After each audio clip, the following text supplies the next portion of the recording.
Hey everyone, welcome back to our channel Lead It.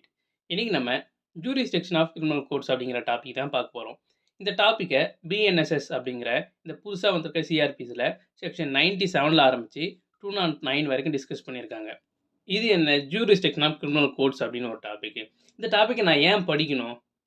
எங்கே ஒரு offence நடக்குதோ அது பக்கத்தில் வந்து எந்த ஒரு ஜட்ஜ் இருக்காரோ அவர் வந்து அந்த கேஸை ஹேண்டில் பண்ண போகிறாரு. அது பக்கத்தில் எந்த போலீஸ் ஸ்டேஷன் இருக்கோ அந்த ஸ்டேஷனுக்கு போய் கம்ப்ளைண்ட் கொடுத்தோம்னா அவங்க பார்த்துக்க போகிறாங்க அப்படின்னு நீங்கள் யோசிக்கலாம்.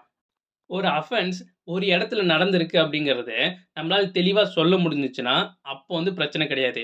ஈவன் அப்போவுமே வந்து சில டைம் பிரச்சனை வரும். எப்போனா 2 ஜூரிஸ்டிக்ஷனுக்கு நடுவில், அதாச்சு 2 ஸ்டேட் பார்டருக்கு நடுவில் வந்து ஒரு அஃபென்ஸ் நடக்குதுன்னு வச்சுங்களேன். யார் வந்து அந்த கேஸ் எடுத்து நடத்தணுங்கிறதே கேள்வி தானே. 2 ஸ்டேட் வந்து நான் எடுக்க மாட்டேன்னு சொல்லிட்டா அப்போ கடைசியில் யார் தான் அந்த கேஸ் எடுத்து நடத்துறது? ஸோ இந்த கொஷின்ஸ்லாம் சால்வ் பண்ணுறதுக்காக, இந்த ப்ராப்ளம் எதுவுமே வரக்கூடாது அப்படின்றதுக்காக தான் வந்து இப்படி ஒரு பர்ட்டிகுலர் சாப்டரை இந்த பிஎன்எஸ்எஸ் அப்படிங்கிற இந்த ஆக்ட் வந்து ஆட் பண்ணியிருக்காங்க. செக்ஷன் 197 அப்படிங்கிறது ஒரு ஜென்ரலான பிரின்சிபலை சொல்லுது. அதாவது எந்த இடத்துல ஒரு அஃபென்ஸ் நடக்குதோ அந்த லோக்கல் ஜூரிஸ்டிக்ஷனை எந்த மேஜிஸ்ட்ரேட் ஹேண்டில் பண்ணுறாரோ அவர் தான் வந்து அந்த அஃபென்ஸை டேக் ஓவர் பண்ணி நடத்தணும் அப்படிங்கிறத செக்ஷன் 197ல் சொல்லியிருக்காங்க. செக்ஷன் 198 அப்படிங்கிறது இதுக்கான எக்ஸப்ஷன்ஸை பற்றி டீல் பண்ணுது. எந்த பிளேஸில் அந்த அஃபென்ஸ் நடந்தது அப்படிங்கிறது ரொம்ப தெளிவாக தெரியல அப்படின்னா அந்த டைம்லேயும், இல்லைனா ஒரு அஃபென்ஸ் வந்து பாதியாக ஒரு இடத்துல நடந்திருக்கு, மீதி பாதி இன்னொரு இடத்துல நடந்திருக்கு அப்படின்னா, அதாவது partly committed in one particular place அப்படின்னா அந்த டைம்லேயும், ஒரு கண்டினியூவஸ் அஃபென்ஸாக இருக்குது அப்படின்னா, ஒரு எக்ஸாம்பிள் எடுத்துங்க, கிட்னாப் பண்ணுறாங்க அப்படின்னா, கிட்னாப் பண்ணி அந்த குழந்தைய வந்து ஒரு காரில் கொண்டு போகிறாங்கன்னா அது வந்து கண்டினியூவஸ் அஃபென்ஸு. ஏன்னா அவர் வந்து அதை கிட்னாப் பண்ணி அவர் கூட்டிகிட்டு போயிட்டுருக்காருல்ல, அது வரைக்கும் வந்து அந்த கிட்னாப் அப்படிங்கிற அஃபென்ஸ் கண்டினியூ ஆகிட்டு தானே இருக்குது. ஸோ அந்த மாதிரி கண்டினியூவஸ் அஃபென்ஸாக இருந்துச்சுன்னா செவரல் ஆக்ட்ஸ் டன், அதாச்சு ஒரு பர்ட்டிகுலர் அஃபென்ஸ் தான். ஆனால் அந்த அஃபென்ஸை கான்ஸ்டியூட் பண்ணுறதுக்கு 2-3 ஆக்டை பண்ண வேண்டி இருக்குது அப்படின்னா அந்த 2-3 ஆக்டும் ஒரு ஆக்டும் ஒரு பிளேஸில் இருந்து பண்ணியிருக்காரு அந்த அஃபெண்டர் அப்படின்னு வச்சுக்கோமே. 3 ஜூரிஸ்டிக்ஷன் கனெக்ட் ஆகிருக்கு. இந்த மாதிரி இந்த 3 ஜூரிஸ்டிக்ஷனில் எங்கே கேஸ் நடத்துறதுன்னு தெரியாத சிச்சுவேஷனாக இருக்குது. இந்த மாதிரி இந்த 4 விதத்தில் இல்லை இந்த 4 டைமில் என்ன பண்ணணும்னா அந்த ஜூரிஸ்டிக்ஷன்ஸ் எதெல்லாம் அந்த அஃபென்ஸில் இன்வால்வ் ஆகிருக்கோ அதில் இருக்க ஏதாவது ஒரு பர்டிகுலர் ஜூரிஸ்டிக்ஷனை செலக்ட் பண்ணி அங்கே வந்து அந்த அஃபென்ஸை வந்து ட்ரையல் கான்ஸ்டியூட் பண்ணலாம் அப்படின்னு சொல்லிட்டு இந்த செக்ஷன் 198 சொல்லுது. ஆக்ட் அண்ட் கான்சிக்வன்சஸ், அதாச்சு ஒரு சிம்பிள் எக்ஸாம்பிள் எடுத்துங்களேன். ஏங்கிற பர்சன் பிக்கு என்ன பண்ணுறாருன்னா ஏவோட வீட்டில் வச்சு சாப்பாட்டில் விஷத்தை வச்சு கொடுத்துட்டாரு. அதுக்கப்புறம் பி அவரோட வீட்டுக்கு போயிட்டு பியோட வீட்டில் இறந்துட்டார் அப்படின்னா இந்த இடத்துல அவர் விஷத்தை கொடுத்தது வந்து ஏவோட வீட்டில், அவர் இறந்தது வந்து பியோட வீட்டில். ஸோ இந்த இடத்துல ஆக்ட் ஒரு இடத்துல நடந்திருக்கு, கான்சிக்வன்சஸ் இன்னொரு இடத்துல நடந்திருக்கு. இந்த மாதிரி சுச்சுவேஷன்ஸில் இந்த ஆக்ட் எங்கே பண்ணாரோ அங்கேயோ இல்லைன்னா கான்சிக்வன்சஸ் எங்கே அக்கறாச்சோ அங்கேயோ இந்த 2 ஜூரிஸ்டிக்ஷனில் எங்கே வேணால் வந்து அந்த ட்ரையலை வந்து கமெண்ட்ஸ் பண்ணலாம் அப்படின்னு சொல்லிட்டு செக்ஷன் 199 சொல்லுது. செக்ஷன் 200 அப்படிங்கிறது ரொம்ப ஸ்பெசிஃபிக்கான சர்க்கம்ஸ்டான்சஸில் மட்டும்தான் வந்து யூஸ் பண்ணுவாங்க. அதாச்சும் ஒரு ஆக்ட் அப்படிங்கிறது ஒரு செயல் ஒரு அஃபென்ஸாக எப்போ மாறுதுன்னா அது இன்னொரு அஃபென்ஸோட கனெக்ட் ஆகும் போது தான் அப்படின்னா, அப்போது இந்த 2 இடத்துல இந்த செயல் எங்கே நடந்துச்சோ அதுலேயோ இல்லைனா அந்த மெயின் அஃபென்ஸ் எங்கே நடந்துச்சோ அங்கேயோ இந்த 2 ஜூரிஸ்டிக்ஷனில் எந்த இடத்துல வேணால் வந்து இந்த ட்ரையலை வந்து கமெண்ட்ஸ் பண்ணலாம். இது வரைக்கும் நம்ம பார்த்தது எல்லாமே வந்து ஸ்பெசிஃபிக் பிளேயர்ஸை பற்றினது இல்லை. ஆனால் இந்த செக்ஷன் 201 அப்படிங்கிறது ஒரு ஸ்பெசிஃபிக்கான அஃபென்ஸ்க்கு எந்த இடத்துல லோக்கல் ஜூரிஸ்டிக்ஷனை டிஃபைன் பண்ணணும் அப்படிங்கிறத பற்றி சொல்லுது. இப்போது டெக்காய்டி இல்லை டெக்காய்டி சம்மந்தமான அஃபென்சஸ்லாம் இருக்குது அப்படின்னா அந்த டைமில் அந்த டெக்காய்டி எங்கே நடந்துச்சோ அங்கேயோ இல்லைனா அந்த அக்யூஸ்டை எங்கே பிடிக்கிறாங்களோ அங்கேயும் கூட வந்து அந்த அஃபென்ஸை வந்து ட்ரையல் பண்ணலாம் அப்படின்னு சொல்லிட்டு சொல்கிறாங்க. அண்ட் நெக்ஸ்ட் வந்து கிட்னாப் அண்ட் அப்டக்ஷன், இந்த அஃபென்சஸ்லாம் நடக்குதுன்னா எந்த இடத்துல அந்த கிட்னாப் ஆர் அப்டக்ஷன் நடந்துச்சோ அந்த இடத்துலையோ இல்லைனா இப்போ கடத்தினதுக்கப்புறம் அவங்கள கூட்டிகிட்டு போவாங்கள்ல, ஸோ அந்த காரில் எங்கெங்கெல்லாம் கூட்டிகிட்டு போகிறாங்களோ அங்கே எங்கே வேணால் அந்த அஃபென்ஸை வந்து ட்ரையலை வந்து கான்ஸ்டியூட் பண்ணலாம் அப்படின்னு சொல்லிட்டு செக்ஷன் 201 சொல்லுது.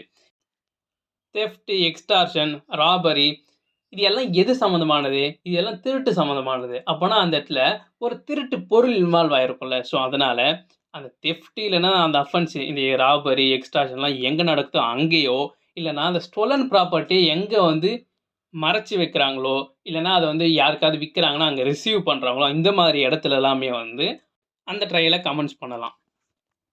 கடைசியா நம்ம இதில பார்க்க போற அஃபென்ஸ் அப்படிங்கிறது மிஸ்அப்ராப்ரியேஷன் அண்ட் பிரீச் ஆஃப் ட்ரஸ்ட். இந்த அஃபென்ஸ்லாம் அப்படி நடக்குது அப்படின்னா, அது ஒரே டைம்ல நடக்காது. ஏன்னா இப்போ மிஸ்அப்ராப்ரியேஷன்னா என்ன?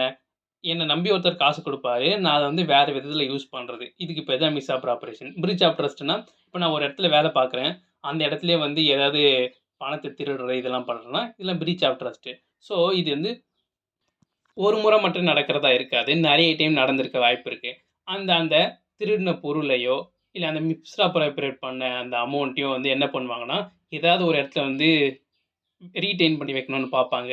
அப்படி இல்லனா ட்ரான்ஸ்ஃபர் பண்ணணும்னு பார்ப்பாங்க. இந்த மாதிரி அந்த சப்ஜெக்ட் மேட்டர வேற ஏதாவது கன்வெர்ட் பண்ணணும்னு ட்ரை பண்ணும்போதோ, வேற ஏதாவது ஒரு இடத்துக்கு எடுத்துட்டு போணும்னு ட்ரை பண்ணும்போதோ, அவரு எது பண்ணாலும் அந்த சப்ஜெக்ட் மேட்டர் எங்கெல்லாம் இன்வால்வ் ஆயிருக்கோ, அந்த எந்த லோக்கல் ஜூரிஸ்டிக்ஷன்ல வேணா ட்ரையல கமெண்ட்ஸ் பண்ணலாம்.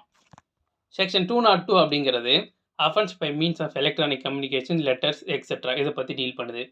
ஒரு அஃபென்ஸ் நடக்கிறதே வந்து by means of electronic communication or லெட்டர்ன்னு வச்சுக்கங்களேன். ஒரு எக்ஸாம்பிளுக்கு எடுத்துக்கங்க. இந்த 2 விதத்துல எதுவா வேணா இருக்கலாம். ஒரு எலக்ட்ரானிக் மோடா இருக்கலாம். இல்லனா லெட்டரா இருக்கலாம். என்னன்னா, ஒரு டிஃபமேட்டரி கன்டென்ட்ட வந்து ஏங்கிற பெர்சன் பிக்கு அகைன்ஸ்ட்டா வந்து அந்த லெட்டர்லயோ, இல்ல எலக்ட்ரானிக் கம்யூனிகேஷன்லயோ, இல்ல ஒரு நியூஸ் பேப்பர்லயோ எதுலயோ குடுத்துடுறாருன்னு வச்சுக்கங்களேன். ஸோ இது வந்து இந்த டிஃபமேஷன் அப்படிங்கிறது ஒரு அஃபென்ஸ். இத அவர் எங்கேருந்து அந்த லெட்டர சென்ட் பண்ணாரோ, அந்த இடத்துல இருந்தோ, இல்லன்னா எந்த இடத்துலேருந்து அந்த மெசேஜ வந்து சென்ட் பண்ணாரோ, அந்த இடத்துல இருந்தோ, இல்லன்னா எந்த இடத்துல வந்து அந்த மெசேஜ ரிசீவ் பண்ணாங்களோ, இல்ல எந்த இடத்துல அந்த லெட்டர ரிசீவ் பண்ணாங்களோ அந்த இடத்துல. ஸோ, பை செண்டிங் பிளேஸா இருந்தாலும் சரி, ரிசீவிங் பிளேஸா இருந்தாலும் சரி. 2 இடத்துல எந்த இடத்துல வேணா வந்து அந்த அஃபென்ஸ ட்ரை பண்ணலாம் அப்படின்னு சொல்லிட்டு செக்ஷன் 202 சொல்லுது. செக்ஷன் 203 அப்படிங்கிறது ஒரு அஃபென்ஸ் வந்து பை வாயேஜ் ஆர் ஜர்னில நடக்குதுன்னு வச்சுக்கங்களேன். ஒரு ட்ரெயின் போது, அந்த ட்ரெயின்ல வந்து ஒரு அஃபென்ஸ் நடக்குதுன்னா, அந்த ட்ரெயின் வந்து எந்த ஜூரிஸ்டிக்ஷன்லாம் கிராஸ் பண்ணி போச்சோ, அந்த எந்த ஜூரிஸ்டிக்ஷன்ல வேணா வந்து அந்த அஃபென்ஸ ட்ரை பண்ணலான்னு சொல்லிட்டு செக்ஷன் 203 சொல்லுது. அண்ட் செக்ஷன் 204 அப்படிங்கிறது ஒரு 2, 3 அஃபென்ஸ ஒண்ணா சேர்த்து ட்ரை பண்ணும்போது ஜூரிஸ்டிக்ஷன் எது வரணும் அப்படிங்கிறத சொல்லுது. ஸோ இப்ப 2, 3 அஃபென்ஸ் இருக்கு அப்படின்னா, 2த்துக்கும் 2 டிஃபரெண்ட் ஜூரிஸ்டிக்ஷன் வருதுன்னா, அதுல ஏதாவது ஒரு பர்ட்டிகுலர் ஜூரிஸ்டிக்ஷன செலக்ட் பண்ணி அதுக்குள்ள அந்த அஃபென்ஸ ட்ரை பண்ணலாம். பட் இது எப்போ அப்ளை ஆகும்னா, இந்த சார்ஜஸ் ஃப்ரேம் பண்ற கான்செப்ட்ட நம்ம பார்த்துருப்போம். அந்த சார்ஜஸ செக்ஷன் 242, 243 அண்ட் 244 அண்ட் 246 கீழ சார்ஜ் ஃப்ரேம் பண்ணும்போது, ஒரு சிங்கிள் ட்ரையல் கீழ அது வருது. 2 ஆர் டிஃபரண்ட் அஃபென்ஸஸ் அப்டின்னா, அந்த டைம்ல மட்டும் தான் வந்து இந்த பர்ட்டிகுலர் செக்ஷன வந்து யூஸ் பண்ண முடியும். நெக்ஸ்ட் நம்ம செக்ஷன் 208 என்ன சொல்லுதுன்னு பார்ப்போம்.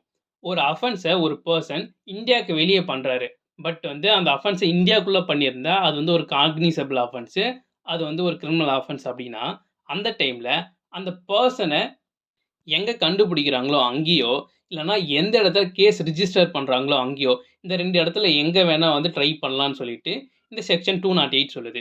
மீதி செக்ஷன்ஸான செக்ஷன் 205, 206, 207 அண்ட் 208 அப்படிங்கிறது மிஸ்செலேனியஸ் பவர்ஸ பத்தி சொல்லுது. அதாவது செக்ஷன் 205 படி ஸ்டேட் கவர்ன்மென்ட் நெனச்சா, ஒரு செஷன்ஸ்ல நடந்த அஃபென்ஸ இன்னொரு செஷன்ஸ்ல ட்ரையல் பண்ண சொல்ல முடியும். அதுதான் வந்து power to state government to try in a different sessions. இது செக்ஷன் 205ல சொல்லியிருக்காங்க. அண்ட் 2வது இன் கேஸ் வந்து இந்த ஜூரிஸ்டிக்ஷன்ல ஏதாவது டவுட் வருதுன்னா, அந்த டைம்ல என்ன பண்ணணும்னா, ஹை கோர்ட்ட தான் அப்ரோச் பண்ணி, அவங்கள் தான் வந்து எந்த ஜூரிஸ்டிக்ஷன்ல அந்த அஃபென்ஸ் வந்து ட்ரை பண்ணணும் அப்படிங்கிறத சொல்லணும்னு சொல்லிட்டு சொல்லுது செக்ஷன் 206. 207 அப்படிங்கிறது power to issue summons and warrants. அதாவது இதுவரைக்கும் நம்ம பார்த்த எந்த செக்ஷன்லயுமே வந்து எந்த லோக்கல் ஜூரிஸ்டிக்ஷன்ல இந்த பர்ட்டிகுலர் அஃபென்ஸ ட்ரை பண்ணணும் அப்படிங்கிறது சொல்லல. ஆனா, அந்த பெர்சன் அதாவது அந்த அக்யூஸ்ட் இருக்கார்ல, அவர் வாழுற இடத்துல ஒரு லோக்கல் மேஜிஸ்ட்ரேட் இருக்காரு. அவருக்கு தெரிய வருது இவர் வந்து ஒரு அஃபென்ஸ வந்து அவுட் சைட் ஜூரிஸ்டிக்ஷன் தான் பண்ணியிருக்காரு. அதாவது அவரோட ஜூரிஸ்டிக்ஷன்ல பண்ணல. வெளிய தான் பண்ணியிருக்காருன்னு தெரிய வந்தாலும், அந்த டைம்ல ஒரு சம்மன்ஸோ இல்ல வாரண்ட்ஸோ இஷ்யூ இஷ்யூ பண்ணி அந்த கேஸ வந்து அந்த பர்ட்டிகுலர் மேஜிஸ்ட்ரேட் ட்ரை பண்ணலாம் அப்படிங்கிறத செக்ஷன் 207 சொல்லுது.